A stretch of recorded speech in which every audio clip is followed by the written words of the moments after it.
On July 20th, 2002, a catamaran returned to Tahiti carrying only one man. 2 weeks earlier, 4 people had sailed out together. 3 of them never came back. One was an NBA champion who'd walked away from millions. The other 2 were people he trusted. And the man who returned alone, his brother. Within weeks, that brother was using his missing brother's passport, forging his signature, attempting to buy over $150,000 in gold under his brother's name. And then investigators started asking questions. This is the story of Bison Dele, a man who abandoned everything professional basketball could offer to find something quieter on the open water. What he found instead was a final voyage that authorities would come to treat as a likely triple homicide, one that would never be solved, never be prosecuted, and never fully explained. To understand what happened on that boat, you have to understand who Bison Dele was, and perhaps more importantly, who he chose to become. He was born Brian Williams in 1969. By his mid-20s, he was playing professional basketball at the highest level. In 1997, after joining the Chicago Bulls late in the season, he won an NBA championship on Michael Jordan's team. He was talented, successful, and earning the kind of money most people only imagine. And then, at 29 years old, he stopped. When he retired before the 1999 to 2000 season, Dele was the highest paid player on the Detroit Pistons. He walked away from a contract worth roughly $36 million over 5 years. Not because of injury, not because of scandal. He simply decided he was finished. He wanted to sail. He wanted to see the world. He wanted a life that didn't revolve around arenas and endorsements and the machinery of professional sports. He legally changed his name from Brian Williams to Bison Dele, a choice that seemed to reflect a desire to shed one identity and claim another. He bought a catamaran. He began traveling, mostly in the South Pacific, searching for something quieter, something more intentional. By all accounts, he was thoughtful, curious, and comfortable with solitude.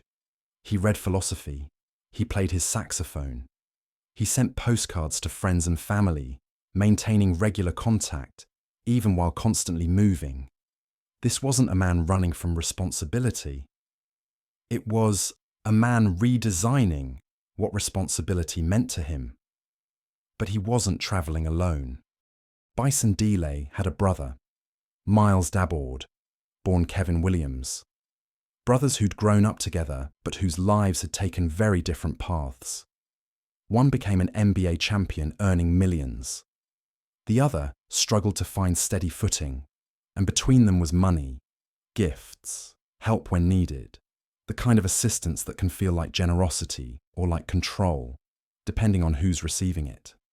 According to Dele's business manager and family members who spoke with investigators, Dele had a history of helping his brother financially.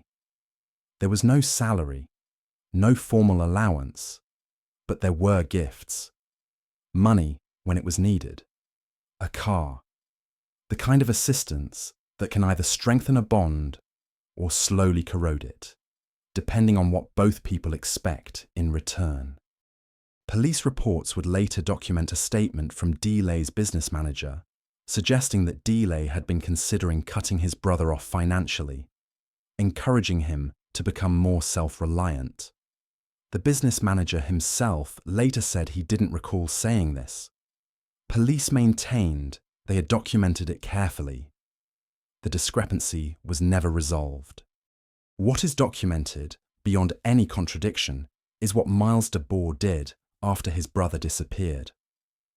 In early September 2002, Phoenix police recorded that Dabord used Dele's passport as identification. He signed documents as Brian Williams. He attempted to purchase approximately $152,000 in gold. He forged Dele's signature to open mailboxes and redirect financial correspondence in Dele's name. These weren't allegations. They were confirmed acts of identity fraud, occurring weeks after Dele had last been heard from, and it raised a question investigators couldn't ignore. Why assume a brother's identity at all, unless something fundamental had changed? On July 6, 2002, 4 people departed from Tahiti aboard Dele's catamaran. The boat was named the Hukuna Matata, though records also refer to it as the Hukuna or Hukuna Matata. It was a 55-foot vessel, large enough to cross oceans, small enough that 4 people aboard would know each other's movements intimately. The passengers were Bison Dele, his girlfriend Serena Karlan, his brother Miles Dabord, and Bertrand Saldo, an experienced French skipper they'd hired to help navigate the route. 4 people alone together in the open Pacific. No other vessels nearby for miles. No way off. Just whoever you chose to trust. The planned route was generally toward Hawaii, though the itinerary seems to have been loose, the way it often is for people sailing without strict schedules or obligations. On July 8th, 2 days into the voyage, the final satellite phone call was made from the boat. After that date, all communications stopped. This silence was unusual. Dele and Karlan had maintained regular contact with banks and family members. They weren't the kind of travelers who disappeared for weeks without checking in. And yet, after July 8th, there were no more calls, no distress signals, no routine position reports, just silence. 12 days later, on July 20th, the catamaran returned to Tahiti. Only Miles Dabord was aboard. When family and associates couldn't reach Dele or Karlan, they reported their concern to authorities. Initial inquiries began in French Polynesia and through US agencies. Investigators noted that Dele's pattern of consistent communication made the sudden silence suspicious. This wasn't a man who simply dropped off the grid. When authorities located the catamaran, they found that it had been altered. It had been repainted. It had been renamed. Identifying details, including the nameplate, had been removed. Some early reports suggested possible bullet hole patching and blood traces, though official public filings do not document conclusive forensic evidence of this kind. What was clear was that someone had tried to change the boat's appearance and obscure its identity. Meanwhile, Miles Dabord's actions grew stranger. In early September, the attempted gold purchase in Phoenix triggered alarm among Dele's friends and financial advisor. They recognized the transaction as suspicious and helped organize a sting operation for the scheduled pickup on September 5th and 6th. Phoenix police detained Dabord. They questioned him about the gold purchase and his use of Dele's identity. He claimed he was acting on Dele's behalf. They released him. At that moment, the case still lived in a grey space. No bodies, no crime scene, no proof that anything irreversible had happened. There was no admission of wrongdoing. There wasn't sufficient evidence to hold him. No one had been formally declared missing yet. No crime had been definitively established. But authorities in French Polynesia and US agencies now publicly identified Dabord as implicated in the disappearances. Then, in late September, everything accelerated. Dabord was hospitalized in California after what reports described as an apparent overdose or self-harm event. He died on September 27, 2002. An autopsy found multiple substances in his system. The manner of death was officially classified as undetermined. He died before any criminal charges in the Dele case were ever filed. There is one account of what may have happened aboard the Hukuna Matata. It comes from Dabord's former girlfriend, Erica Weiser, who told the Los Angeles Times that Dabord had confided in her. According to her statement, Dabord said that an argument broke out between the brothers during the voyage. Serena Karlan tried to intervene. In the confrontation, she was killed. After that, Dele and the French skipper, Bertrand Saldo, were also killed. This is the only narrative that exists. It was never corroborated by forensic evidence. It was never verified by independent testimony. It was never certified as fact by investigators. It remains what it is, one person's account of what another person allegedly told them. And even if it's true, it answers almost nothing. What was the argument about? Was the first death accidental or intentional? What happened in the moments that followed? Were the other deaths immediate? Or was there time between them? Did anyone try to call for help? Was there a struggle? Or was there compliance? None of this was ever reconstructed in real time. None of these questions have answers. And perhaps the deepest mystery isn't what authorities came to suspect, but what unfolded during those 12 days alone on the water, and why no one has ever been able to reconstruct it. No bodies were ever recovered. French authorities eventually asked that the case be closed on the grounds that nothing more could be done.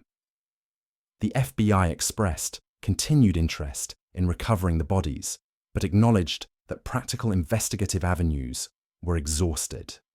The case was never prosecuted. There was no trial. There was no verdict. The official position is this: Bison Dele, Serena Karlan, and Bertrand Saldo are presumed dead. Miles Dabord is the primary suspect in what authorities treat as a likely triple homicide. But there are no judicial findings of fact. There is only suspicion, circumstantial evidence, and silence. Somewhere in the waters off French Polynesia, 3 people disappeared in early July 2002. The boat that carried them returned, but they did not. The man who brought the boat back tried to claim his brother's identity, his brother's money, his brother's possessions. Then, he died before anyone could demand answers under oath. What remains is a sequence of confirmed actions and a series of unanswered questions. We know Bison Dele walked away from millions of dollars and a career most people would never abandon, searching for a life shaped by his own terms. We know he trusted his brother enough to bring him along on that final journey. We know Serena Karlan had chosen to share that journey with him. We know Bertrand Saldo was simply doing the job he'd been hired to do.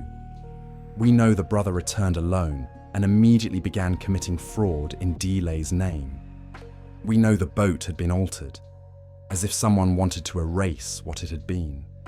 But we don't know what happened in the days between July 8th and July 20th. We don't know if the deaths were sudden or prolonged, accidental or deliberate, isolated to one event or spread across hours or days. We don't know if the account Dabord allegedly gave to his girlfriend was true, partially true, or a fabrication designed to shift blame or confess guilt. We don't know where the bodies are. We don't know if they were buried at sea immediately or kept aboard for some length of time. We don't know if anyone else saw or heard anything. We don't know why Dabord chose to return to Tahiti instead of disappearing entirely.